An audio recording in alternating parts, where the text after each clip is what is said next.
Hey everyone, this is Matt from Digital.Flash.Fire and my first episode of Free or Flee, where we look at free-to-play games and see if whether they're worth picking up and trying out, or maybe if you should just move on from them. The first one I thought would be fun to do with Clicker Heroes, a little game made by PlaySource, just released not too long ago on Steam, and we'll get right into it here. So what you're seeing right now is the entire game. There's nothing to do, nowhere to move to. These little monsters pop up over here on the side, and essentially you click them to do damage. Boom, boom, boom, boom, boom, boom, boom, boom, boom. And you just kill them. You kill them over and over again. New ones pop up. They drop gold.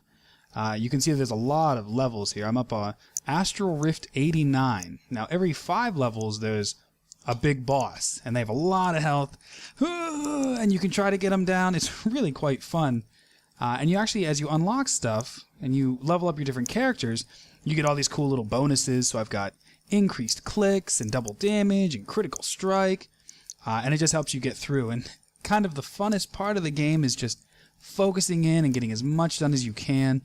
You'll see that you've got to get at least 10 in every level to move on to the next level. And every once in a while you get these little guys over here. And you can click on them and you get rubies and extra gold. And there's just a real avalanche of cool stuff going on. But that's it. This will hit 10, move on to 92.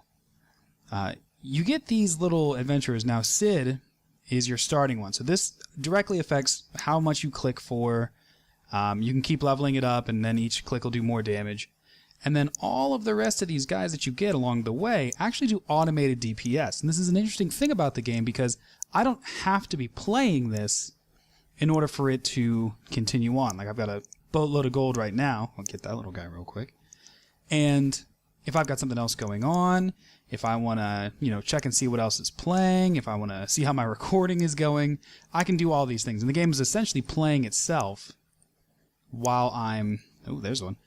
While I'm doing other stuff. So it's just really nice. It's a really easy reward system. You feel good playing it because you can put it down. I think when I first grabbed this, I had it up for like 2 days straight, just running in the background, and I was doing different things, even playing other games. And you just come back to it. You check and see where you are. Come down here. Put a few more levels into the Beast Lord. I'm getting close to being able to hire this guy here, so I'm waiting, and I'm saving up for that. And you just kind of do it. Now, it might sound very simple, but I have to just be honest with you. It's one of those niche things that fills the gap. There's times when I'm waiting on load screens in World of Tanks with Dan. There's times when I'm trying to get something around or there's just nothing to do. I can pull this up and do it. If I got to head out and do a project, if I'm on site for something, it's just waiting for me. So that's definitely some of the big pros about this game. You can see that I do a ridiculous amount of automated DPS. Each click does, 52 billion damage, I think that is. And if it crits, the big numbers that pop up, 948, a quintillion, I don't know. They have little achievements in here that up your DPS and just make you feel good about doing what you do. And then you can see all of your stats, everything you've been doing. Total DPS achievement, most critical clicks. It's awesome. It's so popular right now, in fact, that it's up, I think, on number in the top 5 on Steam for the last couple days straight. And there's Twitch streams out, there's videos, there's theory crafting. It's just cool.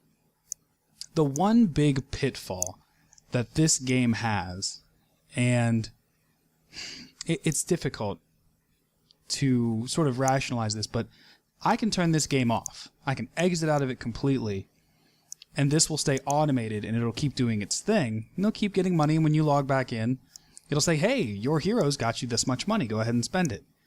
And you would think that that's convenient if you don't want to have it up and running all of the time, but that's sort of the threshold line between a game that you're going to enjoy playing, and you're going to keep an eye on and maybe do other things, but it's going to want your attention every once in a while, or just turning it on, spending your money, turning it off because you've got stuff to do. When you cross that line between a game not caring whether or not you ever play it and still rewarding you, that's when it slides backwards. So the moment that I realized I could exit out of Clicker Heroes and just go do other things, I paid less attention to it. I sort of forgot about it for a while. So definitely, I would say this one is worth trying. It's free. It's easy to get into. It's really addictive. People have different ways of like how they want to spend their coins and what they like to do. I've seen people get so far up. It's crazy. But a great game nonetheless. I really would like to see some more heroes. A lot of this stuff in here, it increases, this character as you level up, it increases their DPS. You do have a few that, increases your click damage, or I think this one increases DPS of all heroes by a certain amount. So there's a couple cool little things, but I just like to see more. I'm one of those people. I always want more of a good thing. So this one gets a thumbs up. Try it out. Let me know what you think, and we'll see you next time.